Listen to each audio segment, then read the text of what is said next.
Eu quero saudar os irmãos com a paz do Senhor Jesus. Nós já iremos dar início ao estudo bíblico sobre o livro de Gênesis, né, irmão? Sem perder muito tempo, a gente já vai passando aqui. Quero deixar bem claro que esse aqui é um estudo prévio sobre uma abordagem bem simplória, digamos assim. Eu sei que tem algumas situações aqui que a gente vai ver termos até interessantes, né? Termos que a gente pode estar discutindo depois, né? Ao final desse estudo, termos novos, mas assim, não é nenhum estudo muito aprofundado, tá bom? Eu vou trazer aqui algumas abordagens e ao passo que a gente vai falando sobre cada um dos temas, cada um dos tópicos, a gente vai observando alguns versículos que possam embasar cada uma das ideias, tá bom? Então que Deus possa nos abençoar nesse momento em que nós estamos procurando aprender mais da palavra do Senhor. Amém, irmãos? Vamos continuar então. Como já deu para perceber, o nosso estudo é sobre o livro de Gênesis, né? Logo do início, como tudo começou. Então, para isso a gente tem que fazer uma abordagem de um contexto histórico para entendermos tudo em torno deste livro, tá bom? Então, a primeira coisa que a gente precisa entender é o significado. Gênesis é um dos livros mais importantes que já foram escritos, né? Tanto é que é um livro apaixonante, né? E ele traz todo o contexto inicial da criação. Ele é o berço da doutrina bíblica. Ele nos dá o relato da criação, da origem humana e da queda do homem. A palavra Gênesis vem do grego. Essa palavrinha aí, irmãos, ela não é nem muito pronunciável ao nosso português, né? Ievek, que significa origem, né? Mas, assim, alguns trazem uma, digamos assim, uma pronúncia diferente, né? Mas, assim, não vem ao nosso caso, né? Só para vocês observarem aqui, ó, essa palavrinha em grego significa origem, tá? Então, por isso que o nome é Gênesis. Este é o livro das origens, ou seja, é o livro em que ficamos a saber pela revelação divina do princípio de todas as coisas. Então é a partir do livro de Gênesis que a gente vai entender como foi que tudo começou, como toda a criação foi feita através das mãos de Deus. A gente vai entender o começo de tudo. Então a palavra Gênesis é a primeira liçãozinha de hoje, para os irmãos entenderem, vem do grego origem. Então, Gênesis, origem. Uma outra palavra que a gente também deve chamar a atenção é essa Bereshit. Essa palavrinha Bereshit, que está relacionada no início, né? Quando tudo começou. Então, eu estava falando de uma palavra grega e a gente também vai ver também palavras no aramaico e hebraico, mas também nada muito aprofundado, tá bom, irmãos? É só coisa simples para a gente entender alguns termos. Como eu já disse, isso é um estudo bíblico, né? Os israelitas chamam este livro de Bereshit, o livro de Gênesis, né? Que são as primeiras palavras do texto, ou seja, no princípio. Né? Se os irmãos perceberem, tem assim: no princípio criou Deus os céus e a terra. Nome que também dá a ideia de que se trata de um livro que trata dos começos, dos princípios, das origens. Então, Bereshit está relacionado a no princípio. 1.2. Por que recebeu o nome de Gênesis? Por que esse livro tem o nome de Gênesis? Né? Vamos entender agora por quê. Se a gente for estudar bem, a gente vai entender que Gênesis recebeu esse nome por parte dos responsáveis pela tradução da Septuaginta. Mas o que é a Septuaginta? A mais antiga tradução em grego do texto hebreu do Antigo Testamento. É a versão dos 70, né? Se a gente aprofundar um pouquinho os estudos, a gente vai entender que é como se fossem 70 gregos, né? Pessoas bem relacionadas dentro do clero, né? E essas pessoas, elas tinham um certo, digamos assim,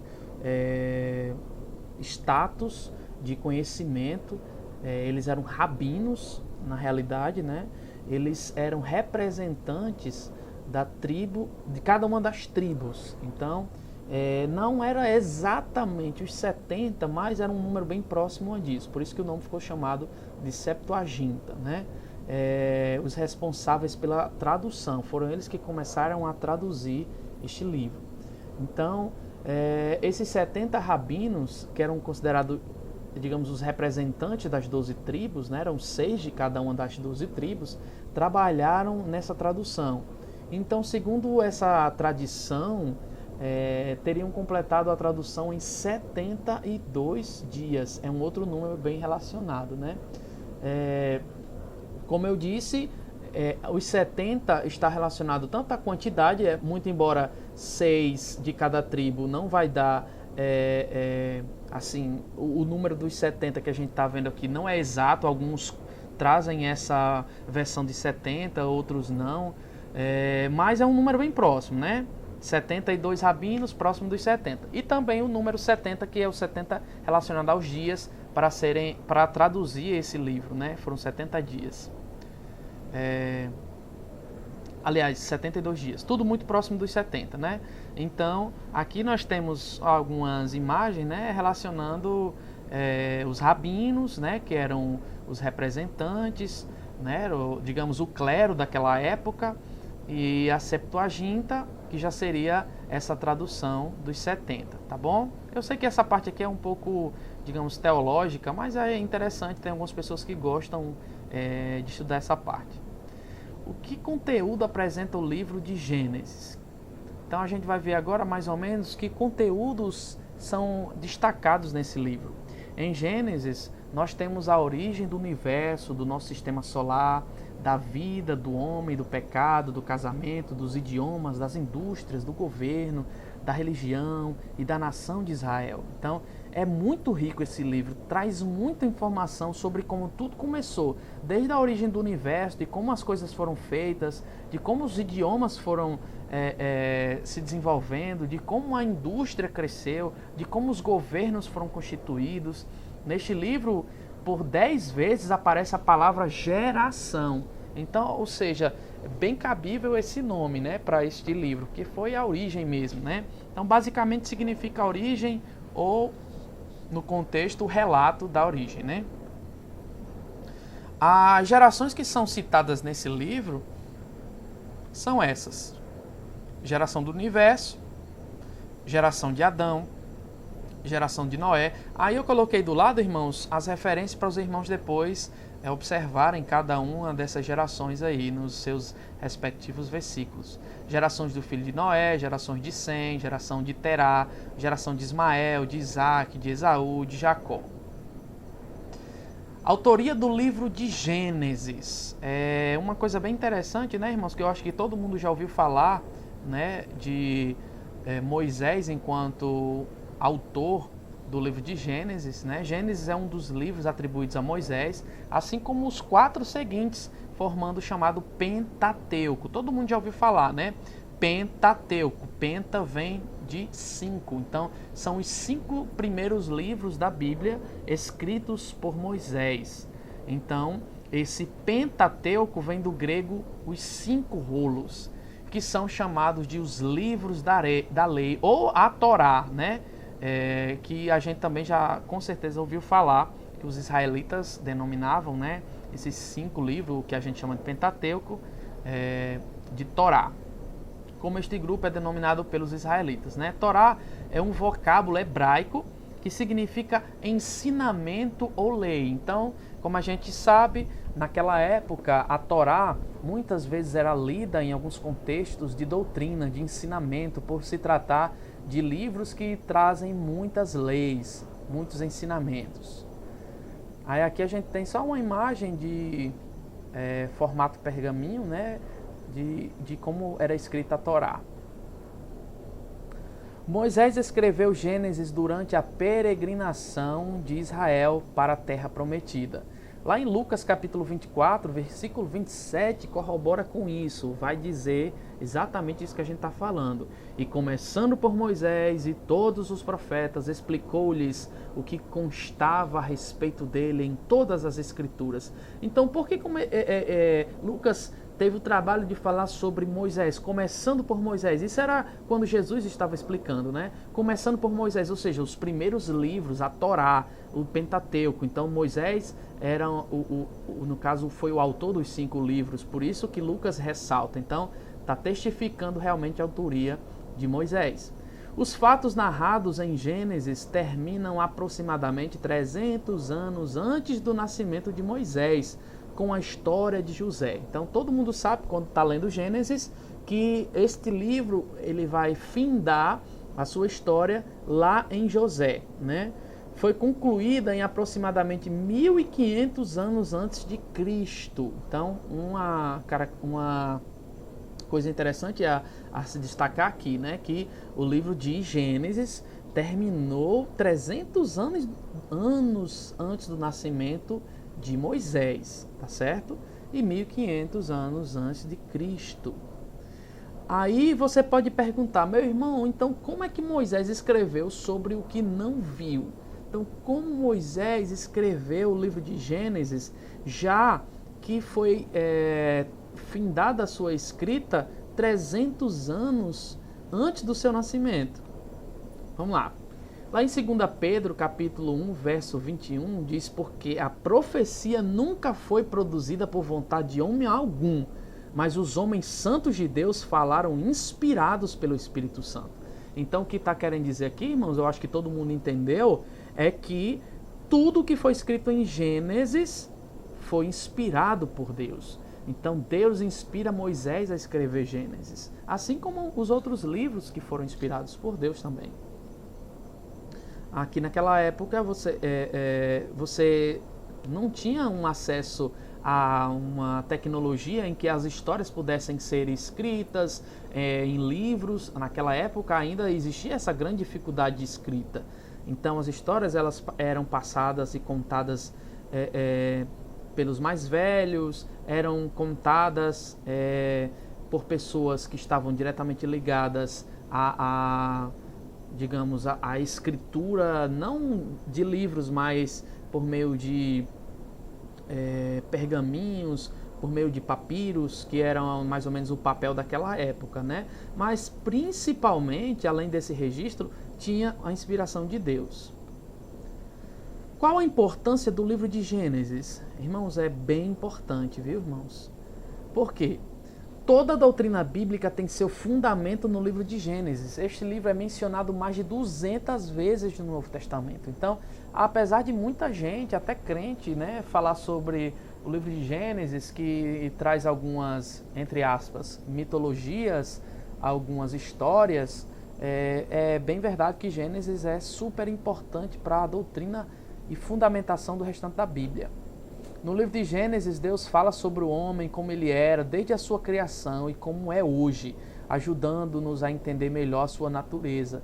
Esse livro fala sobre o pecado, e se entendermos como o pecado começou, entenderemos também como ele nos afeta hoje. Além disso, esse livro mostra como Deus se comunicou com o homem pela primeira vez, o que nos ajuda a compreender como ele se comunica conosco ainda hoje. Então, a gente tem que entender isso, irmãos, que Deus, ele, através de Gênesis, mostra como foi a primeira comunicação com o homem, como foi a criação. E a gente entende, olhando todos os versículos, todos os livros da Bíblia, que Deus não mudou. Então, se a gente compreender como o pecado se iniciou, se a gente entender como a relação com Deus e o homem se iniciou, a gente vai poder entender que o pecado não pode entrar nas nossas vidas e vamos entender também como devemos nos relacionar com Deus. Apesar de ser um tema muito importante, o relato da criação foi feito em apenas 1 capítulo e meio. Talvez poucas pessoas tenham se deparado com essa informação, que apesar de a gente achar que Gênesis relata muito da criação, muita coisa das origens, mas é apenas em 1 capítulo e meio que relata essa temática da criação. Por que será? Porque o livro de Gênesis só traz 1 capítulo e meio falando sobre a criação. Olha, Deus não nos deve explicações, certo? Eu gosto muito de usar esse versículo em Deuteronômio capítulo 29, versículo 29, né? Porque a gente vai entender que existem muitas coisas, irmãos, que estão encobertas. As coisas encobertas, elas estão com Deus. O entendimento dessas coisas, só Deus sabe. Então Deus não nos deve explicação e nem precisa nos convencer de nada. A gente é que precisa ter fé nele. Ele não fez esse relato por achar que nos devesse alguma explicação a respeito da criação de todas as coisas. Então, aquilo que está encoberto está com Deus. As coisas que não estão encobertas são para mim, para os meus familiares, para toda a igreja e para glorificarmos o nome do Senhor. Só que existem algumas perguntas, irmãos, que jamais serão respondidas até que nós cheguemos à presença do Senhor e lá a gente vai ter a oportunidade de perguntar tudo a Ele. Mas tem muitas coisas que não são, digamos, da nossa capacidade de compreensão. É uma grande revelação. Gênesis revela o que o homem nunca poderia aprender por ele mesmo. Lá em Jó 38, do 1 ao 6, narra os primeiros 2.500 anos da existência humana. O restante da Bíblia completa o que Gênesis começa. E é interessante falar de Jó, irmãos, que existe um embate, né, entre Deus e Jó. Apesar de muitas pessoas acharem que Jó nunca foi contra Deus, nunca blasfemou contra o Eterno, mas Jó teve um momento em que ele mesmo questionou a Deus por que ele estava passando por tudo aquilo. Mas o Senhor se revela a Jó se mostrando o Criador de todas as coisas. Aí ele faz um desafio para Jó, perguntando onde é que ele estava quando Deus criou todas as coisas, quando ele criou os mares, quando ele criou os céus e a terra. Ou seja, Jó se achava muito conhecedor das coisas, se achava um sábio, mas perante Deus ele não era nada. Então Deus deixou bem claro para Jó que ele era muito pequeno em relação ao próprio Deus. Assim como nós temos que entender isso.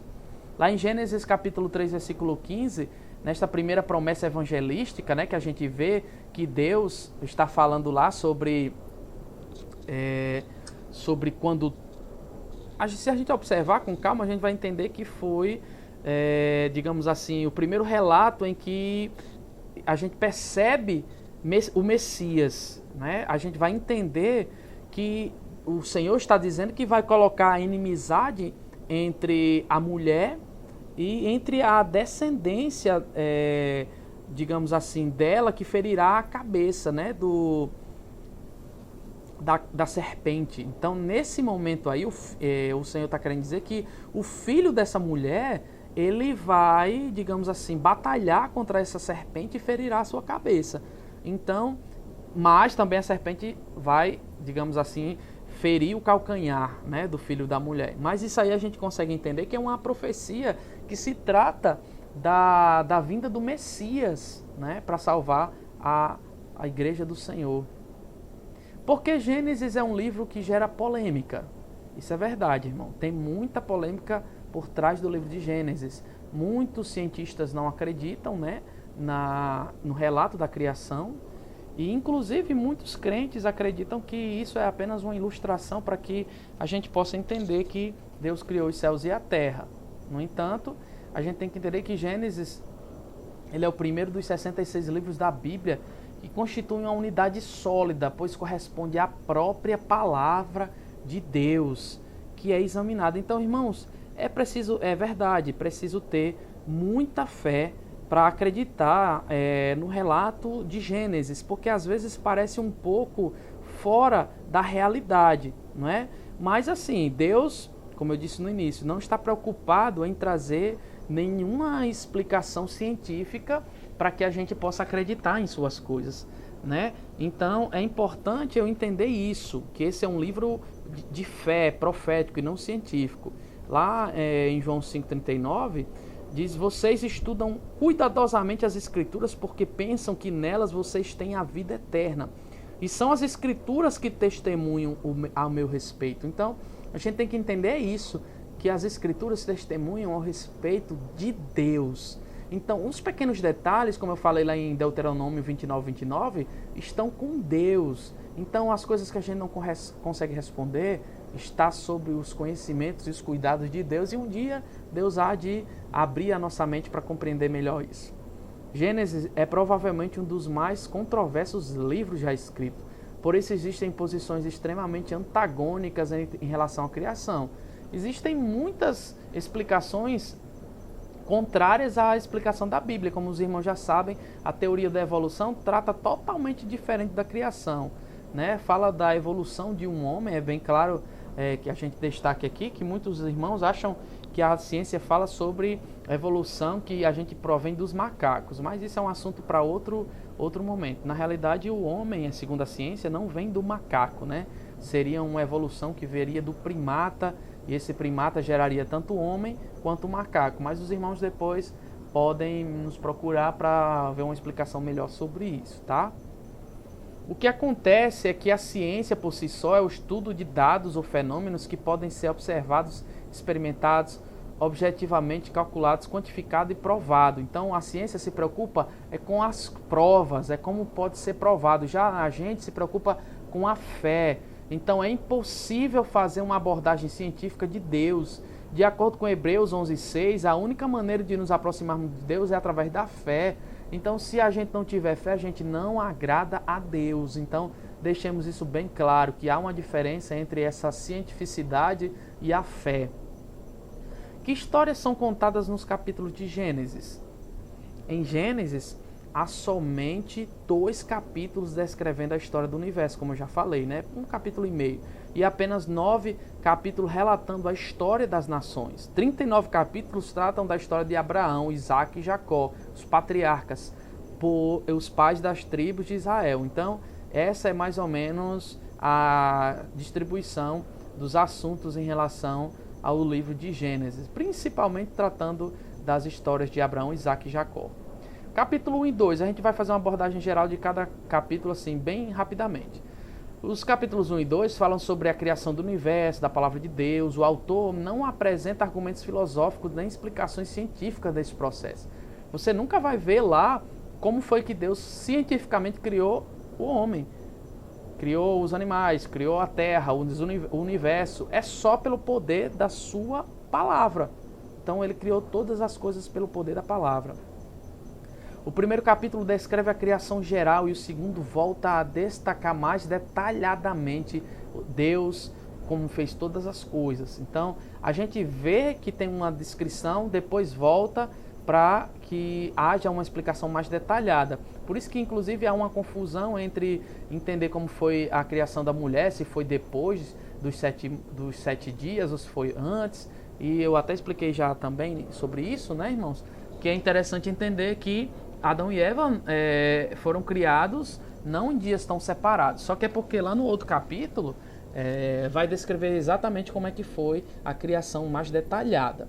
Mas foi feito bem antes, tanto a Adão e Eva, né? Tanto é que quando Deus fala no plural, né?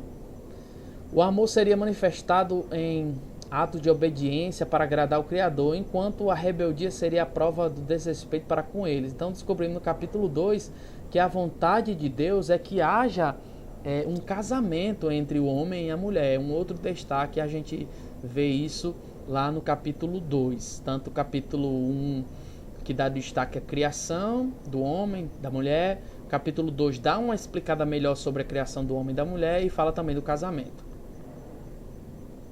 Antes de existir qualquer tipo de igreja ou religião organizada, Deus explicou sua intenção de um homem e uma mulher se unirem num casamento. Então, em Gênesis capítulo 2, 24, diz: portanto, deixará o homem o seu pai e a sua mãe, e apegar-se-á a sua mulher, e serão ambos uma só carne. Então, isso já é um relato de que Deus sempre teve a vontade de unir um homem e uma mulher, né? E não sexos digamos assim, de gêneros iguais, né? Compare Marcos capítulo 10, versículos 5 a 8. Porém, desde o princípio da criação, Deus os fez macho e fêmea. Então, desde o princípio, tá, irmãos? Por isso, deixará o homem o seu pai, a sua mãe, unir-se-á a sua mulher, e serão dois uma só carne, e assim já não serão dois mais uma só carne. Então, isso já é um relato do Novo Testamento. Então, tanto o Velho o Antigo Testamento quanto o Novo falam sobre a mesma coisa, a vontade que Deus tinha em relação ao casamento. Capítulos 3, 4 e 5, a gente já vai ver aqui um relato, irmãos, da separação entre o homem e Deus, né? O distanciamento, mas muito em função do pecado. Adão e Eva desobedeceram a palavra de Deus e sofreram várias consequências deste erro, né? O mais grave dos resultados foi a separação de Deus na expulsão do casal e do paraíso terrestre do Éden. Depois, outros também pecaram e sofreram consequências. Então, o destaque maior nos capítulos 3, 4 e 5 está em relação ao pecado e a saída de Adão e Eva do jardim do Éden. Capítulos 6 a 9, nós já pela ilustração já entendemos, né, que se trata de Noé e da construção da arca. Relatam um dilúvio mundial que Deus usou para limpar o mundo do pecado e começar novamente com a família de Noé. 8 pessoas foram salvas pelas águas. Lá em 1 Pedro 3:20 diz: os quais, noutro tempo, foram rebeldes, quando a longanimidade de Deus esperava nos dias de Noé, enquanto se preparava a arca, na qual poucas, isto é, 8 almas se salvaram pelas águas. Então, no caso aqui, a gente vê que apenas Noé e sua família conseguiu se salvar, né? E falando de longanimidade, né, a gente observa que depois que Deus faz isso, né, mostrando a sua força, o seu poder, a sua soberania contra os rebeldes, a gente observa que a idade dos homens, das mulheres, vai decaindo, né, depois do dilúvio. Se a gente via pessoas com 900 e tantos anos, 800, 700, depois disso a gente vai ver um número bem mais reduzido, né? Uma outra informação importante. Capítulos 10 e 11 descrevem a dispersão dos descendentes de Noé, né? Vocês observam pela ilustração que já dá para entender o que é que se trata, né? Foram espalhados pela confusão da Torre de Babel, dos idiomas que Deus fez quando alguns tentaram se exaltar contra o Senhor. No final do capítulo 11, a lista dos descendentes de Noé chega a Abraão. Então, depois disso, a gente já vê a história de Abraão, o personagem principal do livro de Gênesis.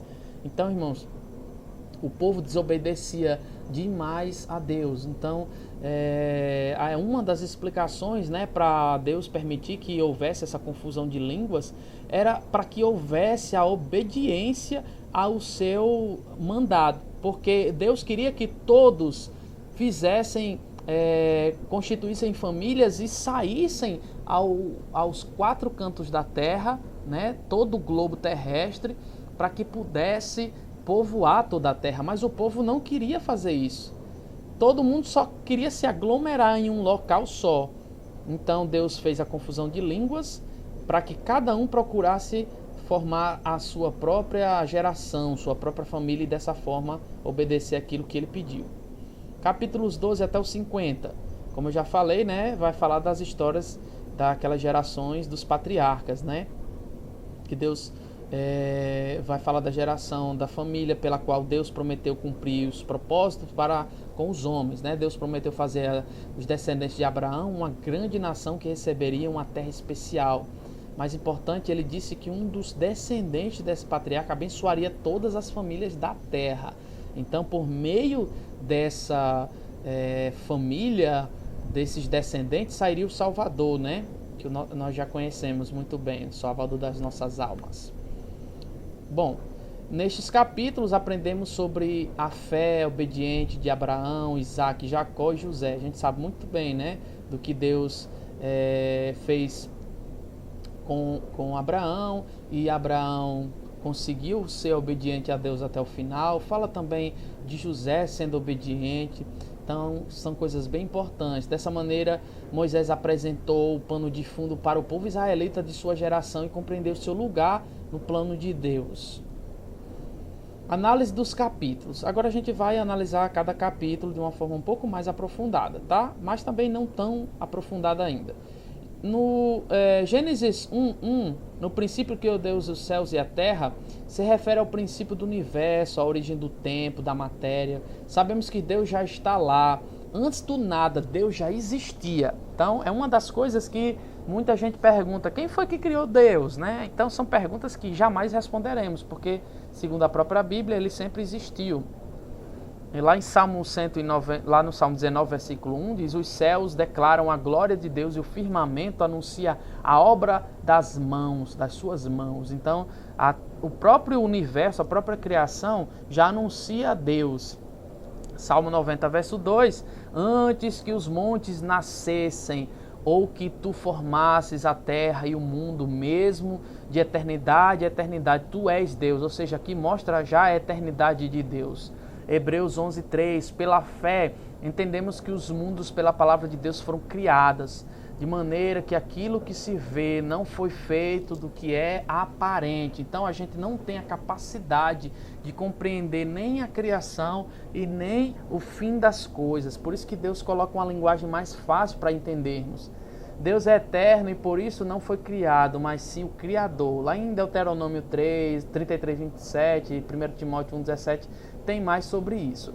Aí a gente também vê lá em, lá em Colossenses 1,16, porque nele foram criadas todas as coisas que há nos céus e na terra, visíveis e invisíveis, sejam tronos, sejam dominações, sejam principados, sejam potestades, tudo criado por ele e para ele. Então, tudo por ele e para ele. Então, Deus, irmãos, não depende do homem. Deus não fez isso para agradar o homem, ele fez para ele mesmo. Então entendamos que somos pequenos diante de toda essa magnitude da criação. Lá em Isaías 45, 18, porque assim diz o Senhor, quem tem criado os céus, o Deus que formou a terra e a fez, ele a confirmou e não a criou vazia, mas o formou para que fosse habitada. Eu sou o Senhor e não há outro. Então Deus criou para que nós pudéssemos habitar esta terra. Gênesis fala realmente sobre o início de tudo, exceto de Deus, né? A gente não vai entender aqui apenas olhando a Bíblia como foi que Deus foi criado. Como um criador não criado, um ser criado criou tudo. Até parece um trava-línguas, né, irmãos? Mas assim, em suma, quer dizer, como é que uma pessoa que não foi criada pode criar tudo? Então, do nada, Deus criou. Lembra do termo Bereshit? Então, Bereshit, bara Elohim, tohu. Então, isso é Deus criar todas as coisas do nada, pela palavra. Então, no início criou Deus, significa que antes não houve. Então, o início foi criado por Ele mesmo. Será que já existia a Trindade nesse momento? É uma outra pergunta que muita gente faz, né, irmãos? A palavra traduzida como Deus é Elohim ou Elohim na língua hebraica. Esta é uma palavra particularmente misteriosa, pois ela é ao mesmo tempo singular e plural, porque o nosso português não consegue entender muito bem, sabe, irmãos? Cristãos sempre têm visto nela uma implicação ou indicação da doutrina da Trindade. Então ela é mais implícita no uso dos pronomes plurais. Então Elohim já diz que é a junção dos três. Então lá em Gênesis 1, 26, para confirmar, e disse Deus, façamos, olha, façamos. Então já existia a Trindade, apesar de muita gente achar que Jesus nasceu de Maria, né? Então a partir daí é que houve o Filho de Deus, mas não é verdade, né? Em Gênesis 1, 26 diz, né? Façamos o homem à nossa imagem, conforme a nossa semelhança, e domine sobre os peixes do mar, e sobre as aves do céu, sobre o gado, sobre toda a terra. Então, façamos em plural, já é a Trindade. Gênesis 1, 11, 7, eia desçamos, desçamos, mais uma vez o plural, e confundamos ali a sua língua, para que não entenda uma língua do outro. Isso lá naquele evento da Torre de Babel. O restante da Bíblia esclarece a verdade da Trindade tão obscuramente vista na palavra Elohim. Então João capítulo 1, versículo 1, também, lá no Novo Testamento agora, também mostra como era essa Trindade. No princípio era o Verbo, e o Verbo estava com Deus. De quem está falando aqui, irmão? Todo mundo já sabe, né? O Verbo estava com Deus e o Verbo era Deus. Então, o próprio Jesus é considerado como o Verbo, né? Efésios 3:9, e demonstrar a todos qual seja a dispensação do mistério que desde os séculos esteve oculto em Deus, que tudo criou por meio de Jesus Cristo. Jó 26:13, pelo seu Espírito ornou os céus, a sua mão formou a serpente enroscadiça. Então aqui a gente já vê que está sempre falando ou do próprio Deus, ou do Jesus Cristo, ou do Espírito Santo, logo no início. Mateus 28, 19, portanto, ide fazer discípulos de todas as nações, batizando-os em nome do Pai, do Filho e do Espírito Santo. Mais uma vez relatando a Trindade. Como é maravilhosa a unidade da Bíblia, né, irmãos? Embora ela tenha sido escrita por mais de 40 autores, viu, irmãos? Eu frisei bem isso aqui. A Bíblia foi escrita por mais de 40 autores, mas a gente não vê nenhuma discordância entre os escritos. Num período de 1500 anos. Então a Bíblia foi escrita durante esse período de 1500 anos. E aí se tornou um livro só, né? Então essa unidade de Deus, ela se reflete, né? A Trindade se reflete também nos seus livros, na Escritura, que está tudo unido, né? Gênesis 1, 2. A terra, porém, era sem forma e vazia, havia trevas sobre a face do abismo, e o Espírito de Deus pairava sobre as águas. Então aí já tínhamos o Espírito Santo de Deus, né? A Bíblia afirma que o Espírito de Deus começou a pairar sobre essa criação e desenvolvê-la e manipulá-la e transformá-la. Então o Espírito é mencionado, ele trabalhou no desempenho e embelezamento do universo. Lá em Jó 26:13 também fala isso. Nos é dito que ele movia-se sobre a face das águas, pois naquele momento a água cobria tudo. Então o Espírito Santo naquela época já existia. Então aqui já cai por terra aquele conceito de que o Espírito Santo veio só quando Jesus disse que o Espírito Santo ficaria como consolador, né? Mas não é verdade. Um pouco mais diante desse capítulo 1, lê-se: disse também Deus, ajuntem-se as águas debaixo do céu num só lugar e apareça a porção seca. E assim fez. Então, irmão, a gente já está vendo aqui relato de Deus Pai, Deus Filho, Deus Espírito Santo, numa santa trindade. Deus não disse a terra seca passe a existir. Não foi nesse momento que a terra seca foi criada, né, irmãos? Podem observar isso. Entende-se que a terra já tinha sido criada na face da criação, mas estava submersa. Tinha muita água sobre a terra. O que se entende nesse versículo é que a terra foi descoberta. É interessante notar que a comunidade científica afirma que num dado momento toda a terra esteve submersa. Então isso também já nos ajuda a entender que antes, quando as águas se ajuntaram num só lugar, a pedido da ordem de Deus, antes só existia mares, águas em toda a terra, né? Então tudo foi criado do nada. A palavra bara, ou criar, significa fazer algo do nada. Então, quando a gente observa no próprio original, né, da Bíblia, a gente vai ver esse termo bara quando o Senhor está se referindo à criação que vem do nada mesmo. Essa palavra foi usada apenas 3 vezes no relato da criação. Então Deus criou no princípio, o primeiro versículo, né? Aí a gente já vê logo bara. No princípio, Deus criou, ou seja, o bara veio do nada. Esse primeiro ato de bara refere-se ao universo, à terra e a toda a vida vegetal. Quando Deus criou tudo isso do nada criou, né? Então, Bereshit bara Elohim. Então, no princípio, no início, criou Deus. Esse bara, que é criar, é do nada mesmo, quando não tinha nada. Onde o início começa, já se esgotou totalmente o pensar e a imaginação do homem, né, irmão? Por isso que eu falei lá no início, que a gente não tem a capacidade de compreensão sobre tanto a parte da criação como das coisas que ainda estão por vir. Então Deus limita essa explicação porque sabe que a gente não consegue entender tudo, né? Por causa da limitação do nosso pensamento. O ato seguinte da criação de bara aconteceu na água, porque aqui a gente vê a criação dos grandes peixes, dos grandes nadadores, animais que nadam dentro da água, né? Que vão povoar as águas. Então são as espécies que o Senhor criou, que também é utilizado esse termo bara. Então, irmãos, era isso que eu queria trazer para os irmãos, né? É bem verdade que temos muita coisa sobre Gênesis, mas como já estamos ficando bem adiantados no tempo, eu quero deixar só esse estudo e que os irmãos possam se debruçar nesse estudo que foi trazido aqui prévio, né?